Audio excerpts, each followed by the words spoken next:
Hey, thanks for joining us, everyone, for this time. This is really something that we hope to do weekly now, just to get New York City pastors together to hear and learn from each other about what God is doing in the city and how we can help resource each other, particularly around prayer, mission, and So today we actually have the great privilege of hearing from a few pastors here in New York, along with Ed Stetzer, who will be joining us, who will be just sharing what's happening nationwide, as well as even around the world in places like Europe, where we find ourselves kind of in very similar parallel kind of journeys. And so first, I'd love to introduce the first person who's going to share, and that's Mike Keller.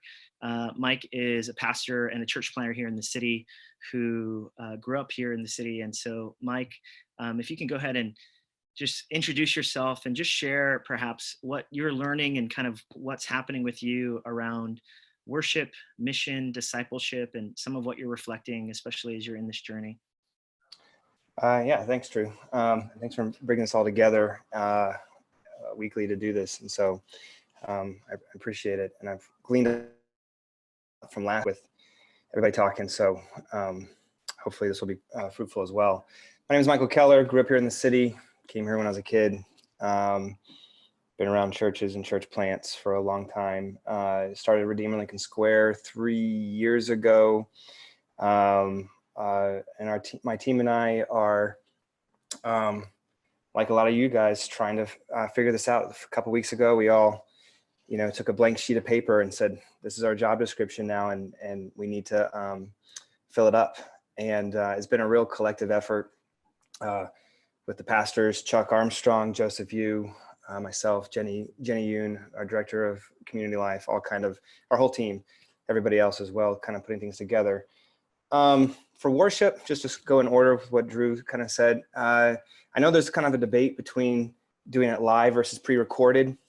There's some great material out there. In fact, Chuck Armstrong shared with me this morning just a great article from Christianity Today, basically saying that either way, what our people need is us to be real and not slick. And that's one of the reasons why we kind of defaulted on going live, because I think it's the embodied presence of actually having each other gathered as much as possible. We think is really important when it comes to worship.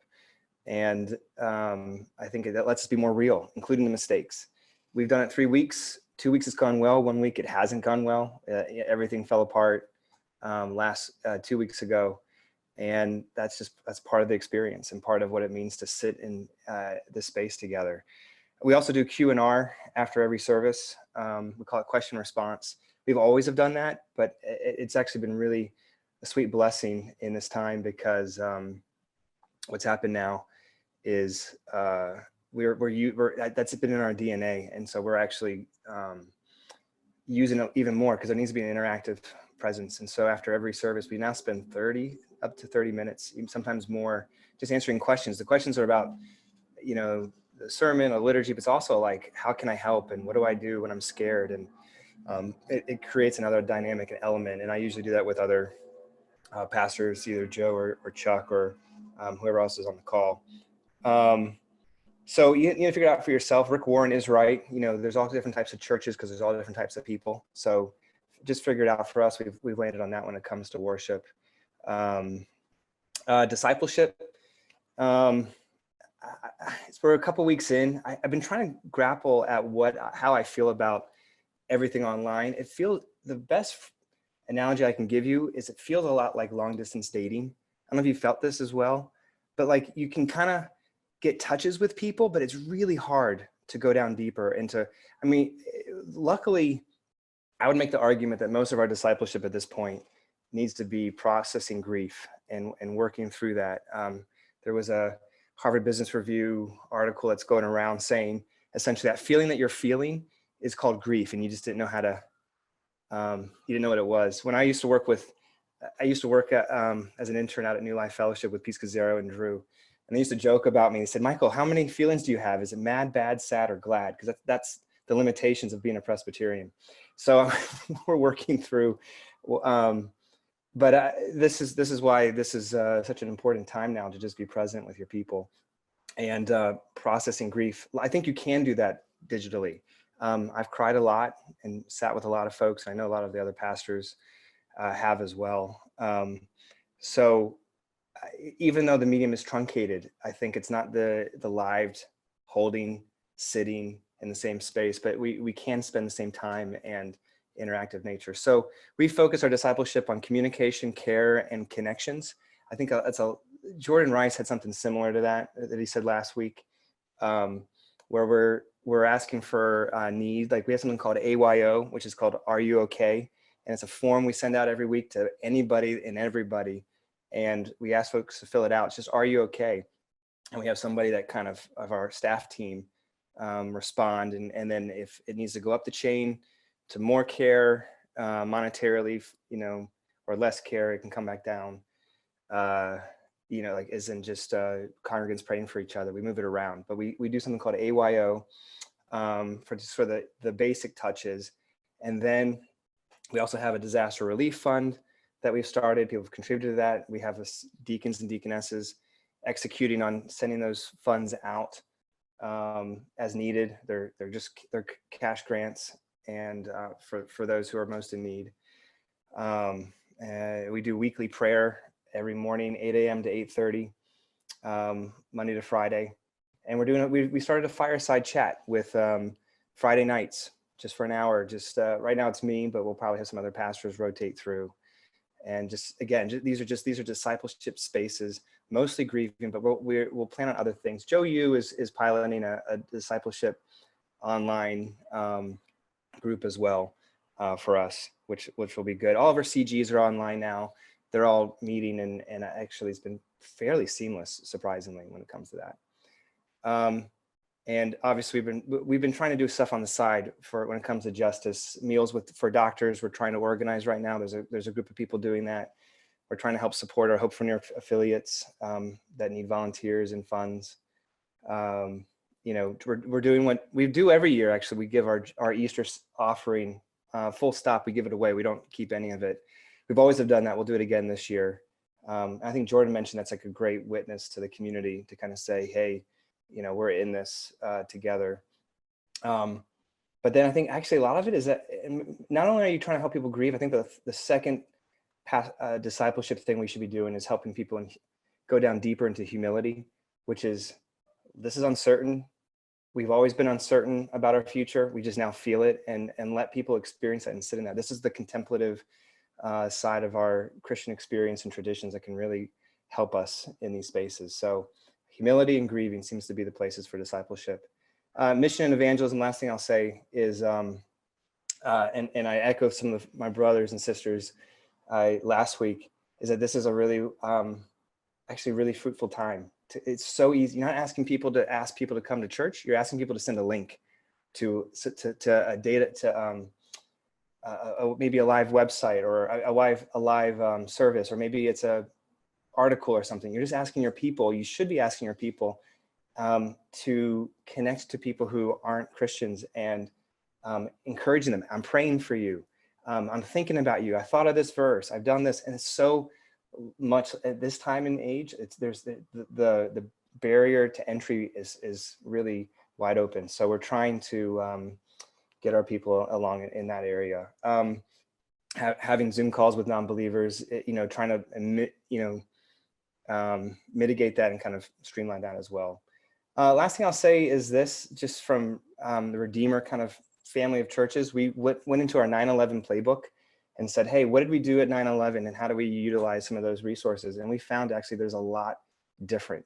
Like, it was actually pretty disheartening that everything we did with 9/11 doesn't really apply here. We can't gather people to pray. We can't start prayer stations all over the city. We can't go outside the city and ask for money because everybody outside the city is being hit simultaneously. And I'll start crying about it. But we're so,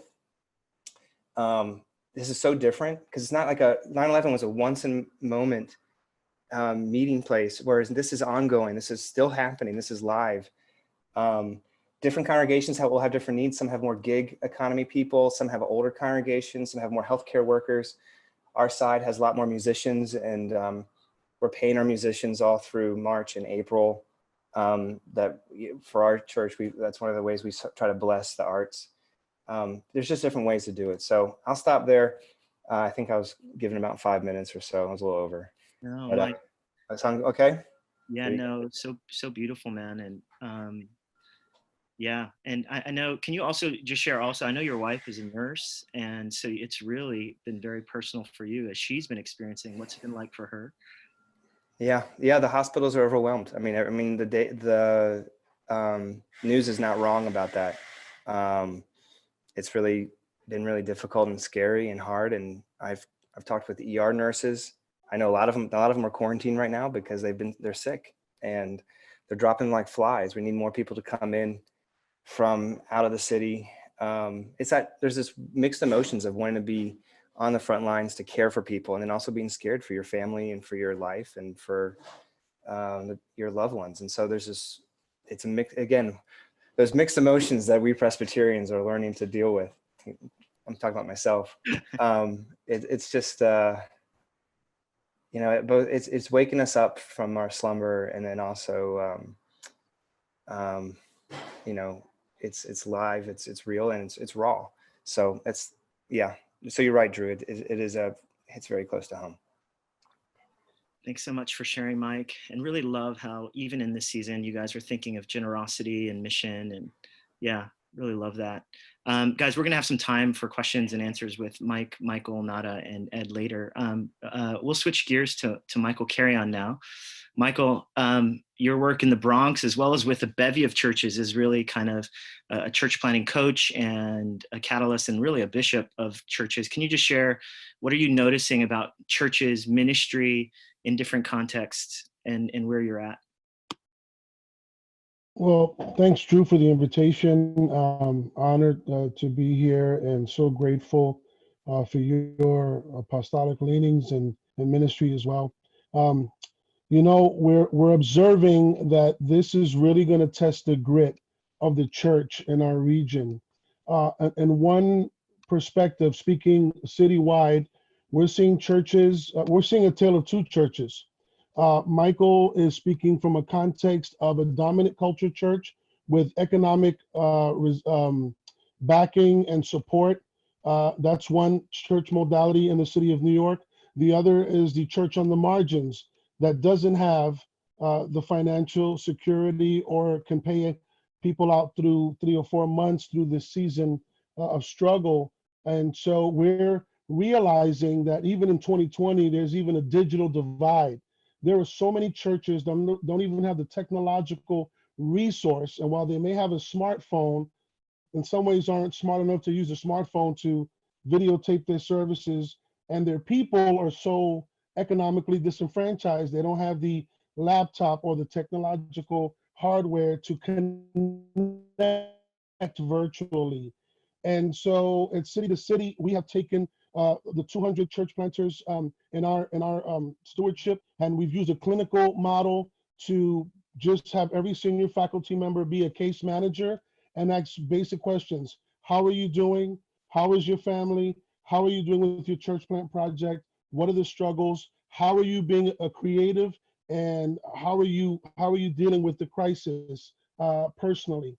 And so the response, the data, the testimonies have been both heartbreaking and absolutely incredible. In some situations, church planters are dealing with the complexity of trying to love their church while their spouse is COVID positive, and they're trying to reconcile that. And knowing that the first ministry is home, how to balance that whole thing out. Very complex. And there's no seminary that prepares you for this. One thing that Michael, I think, alluded to, we were not prepared for this. And economically, we're going to see the ramifications long after this. One missiologist from Australia, Alan Hirsch, was on a call with me and stated he believed, and he praying against this, that this very well could decimate the church model in the West. And we're going to have to go back to the playbook, Acts, first 10 chapters, to learn how to be incarnational and at the margins. The margins now become the center. So taking that into perspective, we're seeing that. At the same token, we're seeing entire churches where all of their people are getting laid off. And now they have a facility that they can't use, but they still have to pay a mortgage, or they still have to pay utilities. How do they reconcile that? And and how to manage that complexity in bills. And so it's incredibly tense. On the other side of that, we're seeing revival break out on the margin. Their hearts, to Michael's point, we live streamed the Promised Land and the Tremont location, and that the capacity for that building is just under 500 standing room. An hour after the service, we had already had 3,000 views on that first sermon. So there is a climate of brokenness where the church has an opportunity to evangelize, to preach the gospel.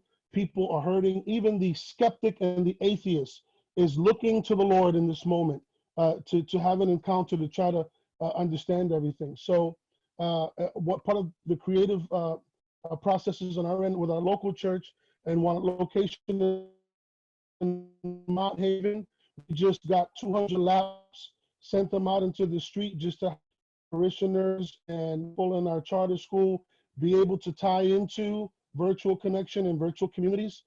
We understand from the content perspective at City to City, this is a redefinition of church planting. How do we stay authentic and connected in a virtual social context where we can't touch and we can't embrace?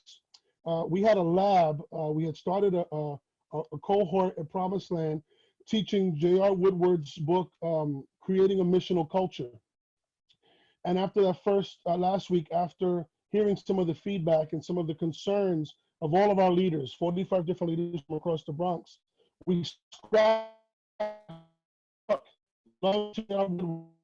book because it's not going to be contextual to this reality. And we brought in the former director of psychology from Montefiore, a professor at the Alliance School of Counseling, former professor, and he came in and he led the 45 of us. And how do we embrace a theology of leadership in times of uncertainty? And he took us through the text, and he took us through owning our pain and our sorrow and our fear and our anxiety, and to cast it at the feet of Jesus.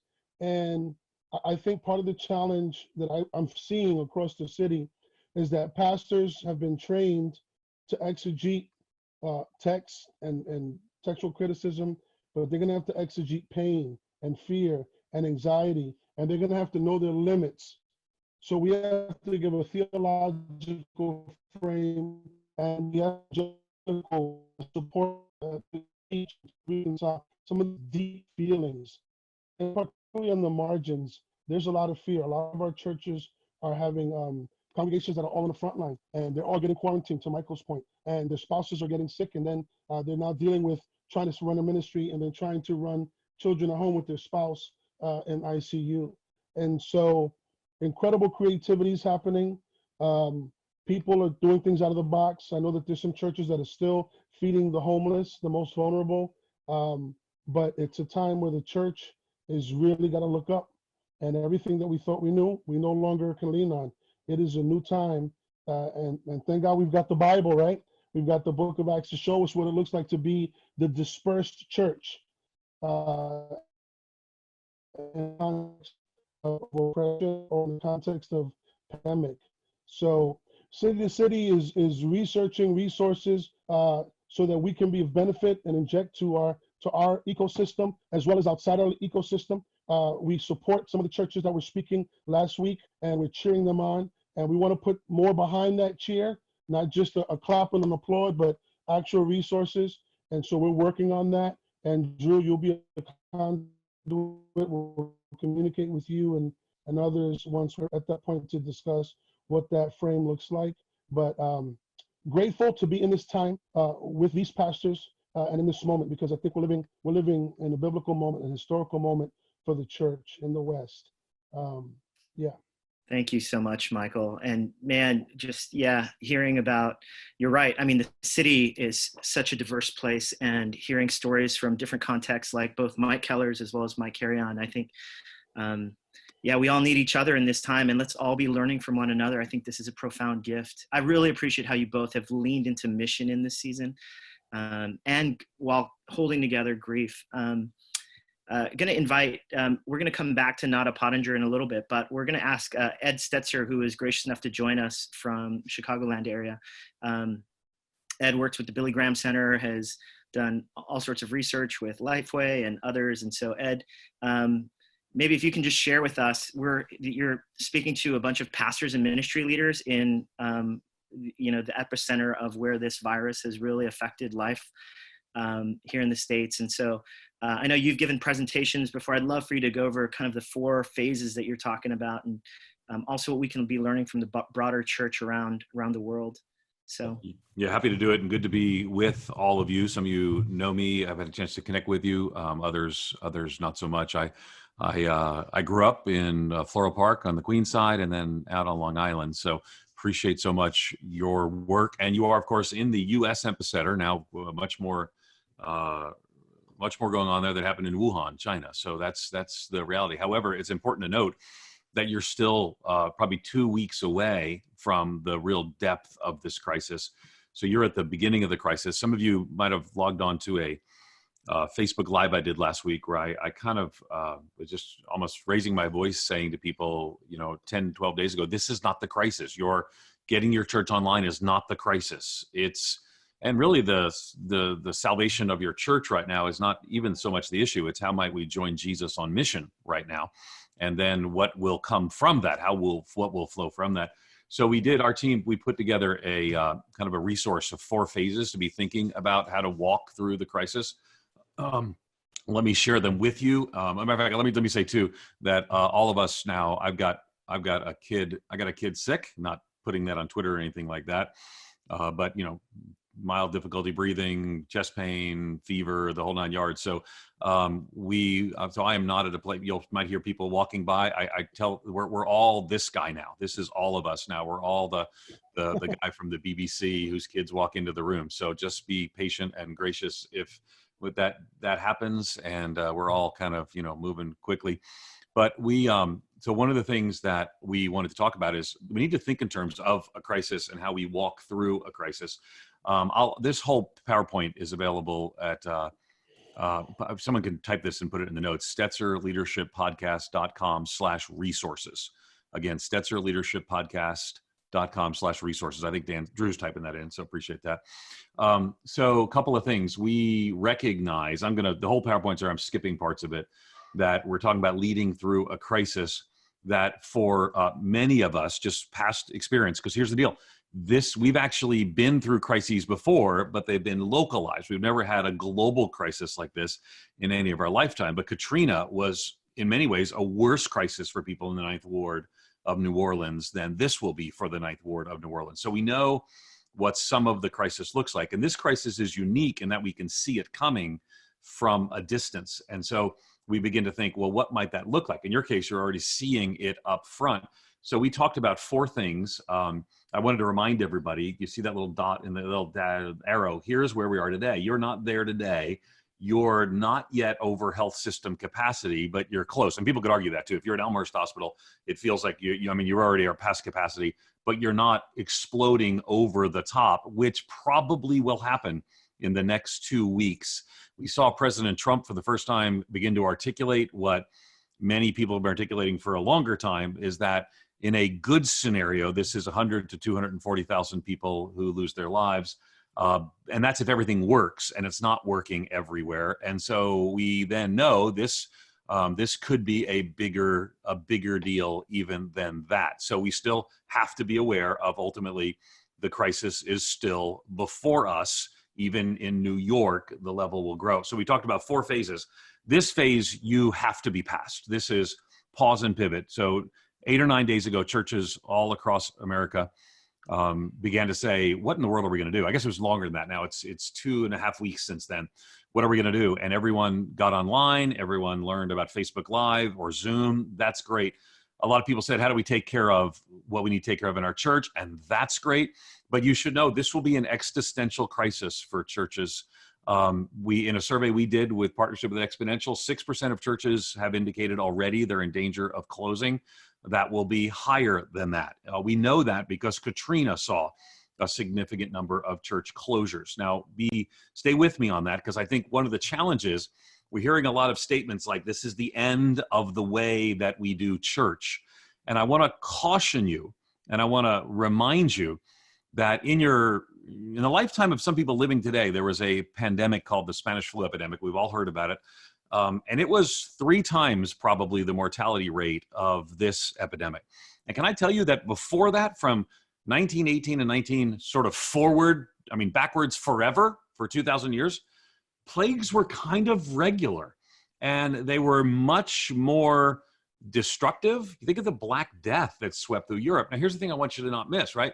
The Black Death swept through Europe, and cathedrals met before the Black Death, met during the Black Death in some ways because they didn't understand the transmission factors, and met after the Black Death. There's a resilience to structures, maybe not in church plants, maybe not in smaller churches, but I think it's too soon to say we're going to see everyone going into house churches. Though the most listened to podcast on our podcast, Leadership in the Coronavirus Crisis, the most listened to podcast is the one by Neil Cole, house church expert, organic church author. So what I want to say to you is that pause and pivot does not mean that you know yet how substantive this shift will be. We'll talk about that. We're going to take questions in a bit as well. So when we get to phase 2, prepare and plan. You're both in phase 2 and phase 3 right now in New York. We're just now in phase 2 in Chicago, but it looks like we're going to be a week behind you with the same realities. We need to ask questions like, what's coming spiritually? A nation drowning in hopelessness, people who question God, people who can't make sense of tragedy and death, right? So we're talking about, let me come back to what the president was saying, 100 to 240,000 deaths on his chart. With a high of 2.2 million deaths, we have 100 to 200,000. If everything works, we already know everything's not working. We're about to go over the capacity in New York City, already have in some places. So in other words, the low number of 100 to 240,000, you should not be banking on that low number. We were weeks away from seeing mass deaths, overflowing of hospitals. We've already seen it, the Javits Center. Who would thought? I mean, for us, it's McCormick Place. So we're asking question, what's coming spiritually? There's a great hunger. I want to agree. I just came on when Michael was talking, and 100% the spiritual hunger that is here is going to be significant. We're about to run an article by Greg Laurie about, is this going to be a time of revival? There's social changes coming, overloaded hospitals, weary frontline people. You're already addressing those. Thank God for you for doing that. What's coming culturally? This is in the middle of a time when we have a government that's probably the most divided it's ever been. And so there's not this national unity. We're going to war. There's all this going on at the same time. So what are we going to do in those moments? Well, that's where you are now, and you're still preparing. I got about 30 slides on that in the PowerPoint presentation. I won't go through all of them because, again, you can get it someone I'm sure put the link in by now in the chat. But let me just share with you a few things. You've got to be thinking of your congregation. The one another's of Scripture really do matter. Do good to all people, especially those of the household of God. Who doesn't have internet access? My next door neighbors, where am I? My next door neighbors right over there, they don't have internet access. We have to watch out for them. We have to check on them. So will you. And you have people in your church who are already self-isolated. Rick Warren, we did this site with Rick Warren, coronavirusandthechurch.com. Again, if you wouldn't mind, someone put that in the chat, coronavirusandthechurch.com. But Rick's self-isolating because he has I forget what he said, but some lung condition prior, and he has to self-isolate. There are going to be people in your church who are self-isolating. You've got to get them on one of these things called a phone, not just on the internet, but a phone chain, a prayer chain. Start calling around to connect with other people. So you kind of see some of the things I just held up my phone and none of you saw it, but that tells us how internet confused we actually are right now when we're streaming. So some of the things that we just listed, these are things you can do. We tried to make some fun to this. This is a Good Neighbor Bingo board. We've listed some missional best practices going on right now. But the reason I say all this is where both you are, but you are not yet fully in, engage and execute. So if you are, and I doubt any of you are, if you are in phase 1, pause and pivot, you've got to get out of that right now. You've got to say, okay, we got the online stuff figured out. We're doing online small groups. This can't be the crisis. Thank God for our tech teams and creative volunteers, but this can't be the crisis. It's not a crisis of our existence. It's a crisis and a moment to join Jesus on mission. And so we talk about how to engage that. That's where you are. We're actually doing an interview with several of you today to broadcast that to several thousand pastors about what it'll look like not far from now where I live and where a lot of other Americans live as well. So engage and execute means you're going to engage and execute your plan that you've already started in some ways, but you're going to need to ramp it up. We're going to be dealing with deaths on a scale that we haven't seen in any of our lifetime. In fact, let me just say so we're clear. This will be the greatest crisis in your lifetime. You've already experiencing that in New York, but it's a bigger deal than 9/11. It's a bigger deal than, and it's still not even at its peak. So we have to have that level of urgency, I believe, that's necessary for us to think about what we're doing and what ultimately happens next. Now, I think this is a gospel opportunity. Yes, we need to seize the opportunity without being opportunistic. And so I think in doing so, we get a picture of how Christians ought to be.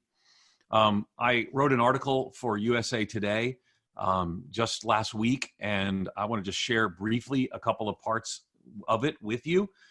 In that article, I talked about how this is going to remove the mask, removing the coronavirus mask. May this crisis reveal us as Christians. A lot of people, with good reason, have questioned the reputation and actions of Christians in the last few years. But I want to kind of scroll down. I'm a contributor there. I do some writing occasionally with them, but they let me share pretty bluntly the gospel and what our role is and how to share the gospel.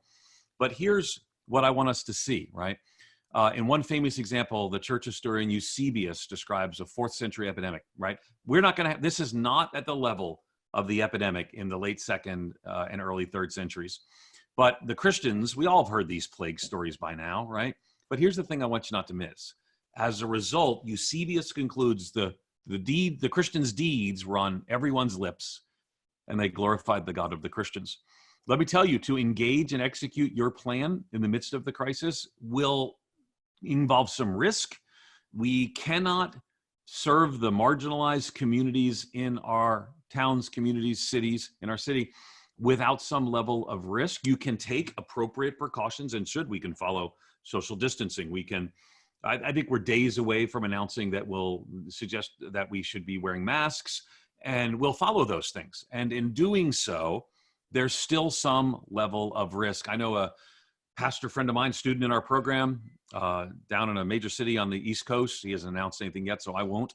But they're home waiting for their tests because he was out working with marginalized youth and trying to help them understanding why social distancing matters and more. So again, let me get to the last point, and then I'll just open it up for your questions, and we can dialogue a little bit. I think the last phase that we want to be thinking in terms of is ultimately, let me see if I got this on the right section for you, is that ultimately we're talking about, that's not the right section, sorry, let me stop share, come back. And what we're talking about is that there will be a time when we ultimately, number 4 and finally, recover and reemerge. Now, the question is, will things be different? I hope so. I hope that no one will say again, it's all about the weekend. I hope that we can just banish that from our evangelical subculture vocabulary. Hopefully more of God's people will be on mission. Hopefully that people meeting in some of these smaller groups that, depending upon when they're allowed again, God will raise up new pastors. You know, people will look at the qualifications of 1 Timothy 3 and say, aren't I doing that? Am I not functioning in that way? And so the question then is, will we return to structures beforehand as we have now? Well, the most likely answer is yes. And I get that there's a sense that we want to say, no, this will change everything. But again, this is not the biggest plague in the last 150 years. And, look up the British sweats, for example, and others. So I think for us, we may, not all of us emerge in the same way. But, I was doing the message at Moody Church where I'm finishing up the interim role. I've been the interim teaching pastor there for a while, and they just called a pastor. But the week before, I preached the message in this cavernous hall, 3,750 seats in downtown Chicago, heart of the city. But I remember Paul Rader was there 100 years ago during the Spanish Flu Epidemic. And that church is still there. And some didn't make it, some did, but the structures of church, I'm one who's, I've been part of this missional conversation for 20 years. We got to get the church to leave the building. Can I say in about 2 weeks, God did what all the books and blogs about the missional church didn't do in 20 years. But I want us not to overreact. I want us to right now your planning should be week to week in some things, no more than month to month in other things, because here's what's probably going to happen, right? So I talked to a friend in the White House, and what they're thinking now is that they'll lift, now who knows how this will change day to day, they'll lift the 10-person limit in probably the end of April. But then, depending on where, New York could be over the curve at that point, and what'll happen is it'll be a patchwork of states and counties, because right now, things might not be so bad in Maine. I don't know. They're pretty bad in Chicago, and they're really bad in New York City. So, but maybe we're where New York City is the end of April, so we'll still have a shelter in place. That's where we are. We'll still have a shelter in place, but then it'll open up in Iowa because there's not a lot there, and this will probably happen. And this is where the flexibility is going to be needed, right? It's going to go up, going to go down. So you need to have groups that will be able to move to Zoom, move to online, come back together if you want to do that. Some people are asking, will there be a community anger at groups that come together in large groups? I don't think that churches will do that by and large. You'll have some fools who want to bring attention to themselves rather than the focus on Christ. But I think for most of us, we're going to follow our county and state guidelines. And when they say, and when there's a music concert that has 1,000 people at a venue, or there's a food show that has 100 people at a venue, I think that we're going to be ultimately able to do so. But you should expect that to go up and down for probably 2 years. That's how long it took the Spanish flu to burn through this North American context, right? And for people to develop what's called herd immunity. And if there's a vaccine, that'll speed things up, but this is going to be a very tumultuous year. Don't think of this, Andy Crouch says, don't think of this as like a blizzard. I was there in the blizzard of 77 in New York, and everyone kind of holed up for a few days. Don't think of this as a blizzard. Don't think of this as a winter, right? We're kind of past the blizzard stage already. It's a winter with the lockdown. You might think of this more like the year without a winter, more like a little ice age, where it might take 18 months for things to return to normal. I don't think we'll be unable to meet for 18 months, but I do think there's a new normal that will probably be here until ultimately we get to the other side of this virus, which, and I want you not to miss this, right? Spanish flu, 1 November 1918, people just stopped getting the Spanish flu and it was gone by December.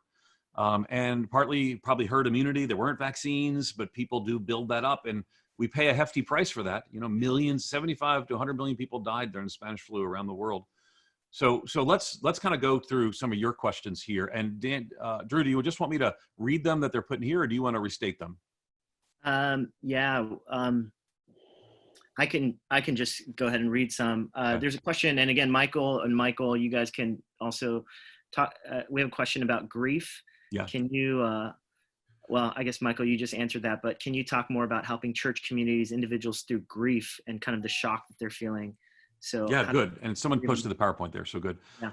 Okay, a couple of things. I think ultimately that we've got to, and I'm not mad at Israel Houghton, and I'm not mad at the song, I Am a Friend of God. It's peppy, it's encouraging, but that's not where we need to be going right now. I talked to Keith Getty on the podcast. It's Stetzer leadershippodcast.com. You can get to all the episodes. And he just encouraged us to bring out Psalms of Lament here's the challenge. I've got we got a pastor here whose mother is near death in New York, New York City on a ventilator. And you can't see her. Listen, by the way, if you get sick, bring your cell phone and a charger to the hospital. I know that sounds silly, but people who have not, that's the last time sometimes they see their family, because you can't get in to see them in most cases. But the brokenness that's there, I just think we need to embrace the fact that we are a people who have not experienced grief that Christians have experienced for centuries. And this is in God's providence, and he has brought us through this. And in God's goodness, he's going to give us the strength to get through this. But I think embracing grief is key. We have a couple of psychologists on the podcast. I'm not trying to sell a podcast. These are all free resources. But we asked some psychologists, and it's really hard. We're dealing with domestic violence issues going up. We're dealing with, I saw a divorce lawyer advertising, you in quarantine, tired of your spouse, call us. And what an opportunistic, horrible thing. But grief is going to be upon us, and probably upon us in a very big way in 2 weeks in New York and 4 weeks in Chicago, in ways that, you remember when Rudy Giuliani said it'll be more than most of us can bear on 9/11? This will be more than most of us can bear. But We do not grieve as those without hope.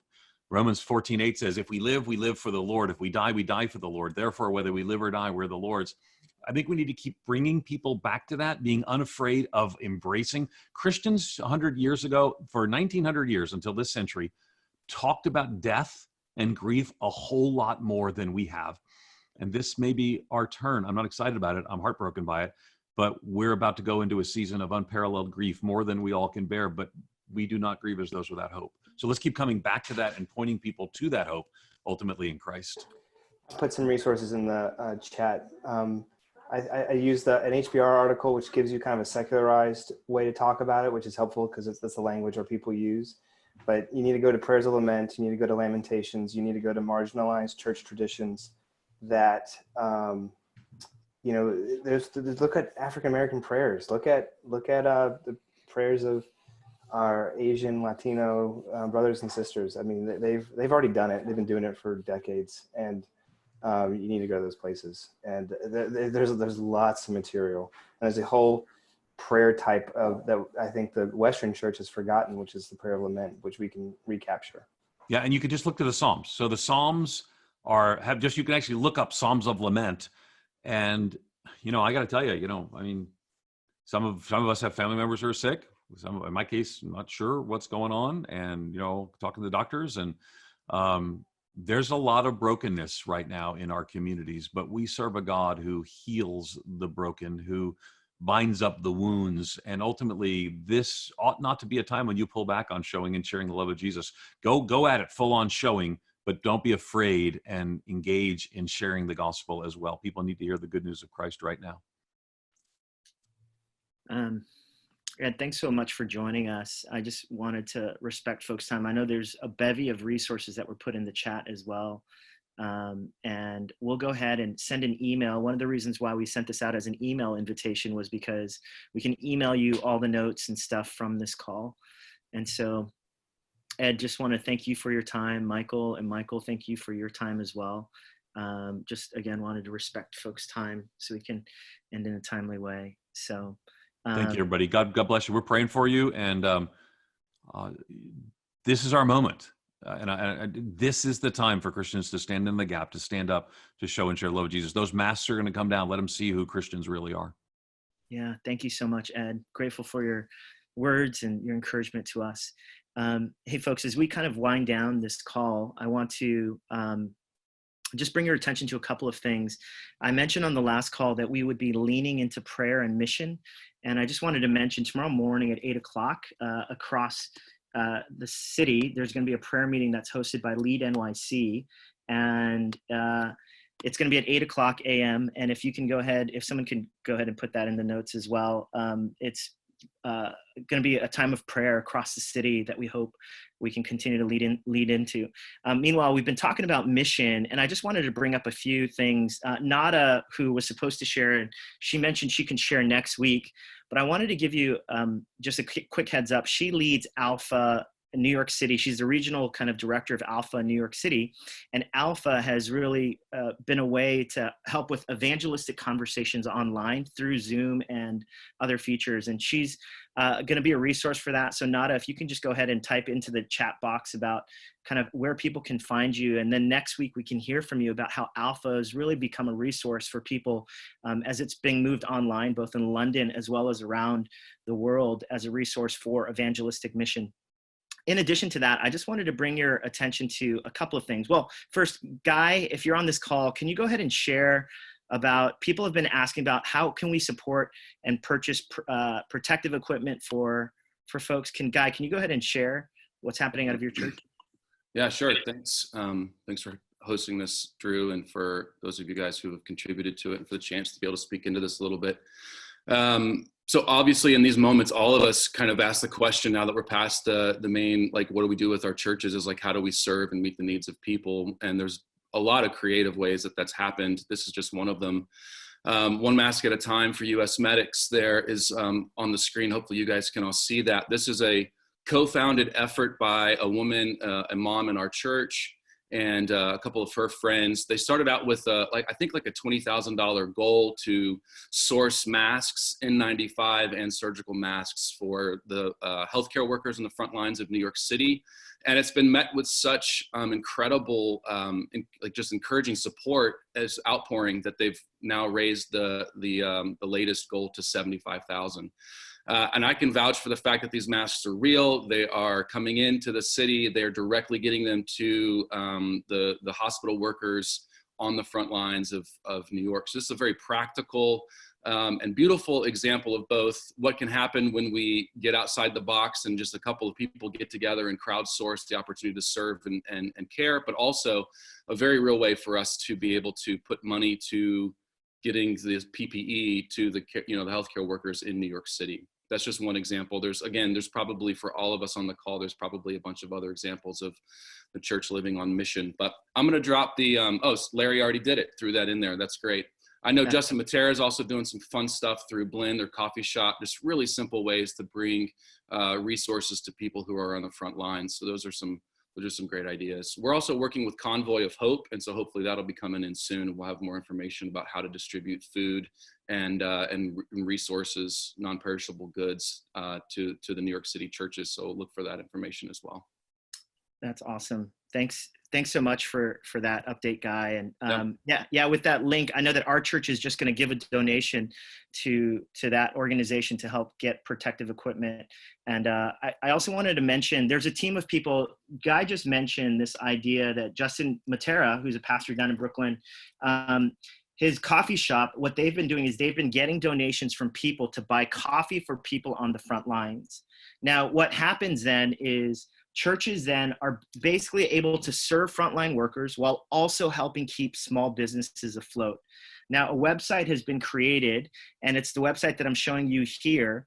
And this website is basically a way to help different restaurants right now are in the process of signing up for this. So a way to help really serve and hopefully save some of these local businesses while having them serve hospitals. We're trying to create this website so that churches in a certain neighborhood can support their local hospital workers as well as small businesses. So for instance, New Life Fellowship is really going to partner with Elmhurst Hospital, and they're looking for different local restaurants in Elmhurst that they're going to support to provide meals for frontline workers. And so this is an initiative that was just launched today. And so just wanted to bring that to your attention to kind of bring together some of these ideas to help with what's happening. And I know that some of you have already kind of been doing that. You've been buying kind of food for frontline workers. If there's a way to leverage this platform, feel free to just send those to us, to me, and we would love to help support that. And then, of course, Hope for New York, the most vulnerable in our city. Here's just kind of a list of some of what they've collated around how we can serve the most vulnerable. So, guys, to end this call, I just, Kathy Keller, I'm not sure if you're still on the call, but hopefully Larry. Okay, great. So Kathy, do you want to go ahead and share? I know that this was an idea that you brought up last week. Well, but Lauren, your associate Lauren, has done all the work. I mean, you and I tossed the idea back and forth, but she's the one that's done all the work on this. This is not going to save lives, but it may encourage spirits. It's a website that I'm not sure how to scroll down on this. Maybe you know how to do it. I'll scroll down for you, yeah. Yeah, it's a website that you can direct your people to, so that on 9 a.m. in the morning, Easter Sunday morning, we all get by our open windows or balconies or rooftops, and together just go through a very short little, not a service even, just a shout of triumph. Hallelujah, Christ is risen, he is risen indeed, hallelujah, and then sing the song. There's even a website so you can sing along to actual music. Christ the Lord is risen today. I hope all of you are familiar with that. If you're not, it's a great old hymn by Charles Wesley. And finish with Christ has died, Christ has risen, Christ will come again, and then make as much noise as you can, pots, pans, the same thing they're doing for the workers at 7 p.m. every night to show gratitude to the online workers. Lauren has put all this together, and there's a website to share. There's different graphics that you could use if you want to use those graphics. And this isn't going to feed anybody. It's not going to save anybody's life. But I think there's, since we're going to be in the middle of Easter for this pandemic, I think we need to affirm that Jesus really is among us and he's risen. So anybody wants to participate, it's certainly not mandatory or anything like that. Or if you have some other better idea, go with that. But I think 9 a.m. Easter Sunday morning, screaming as loud as you can.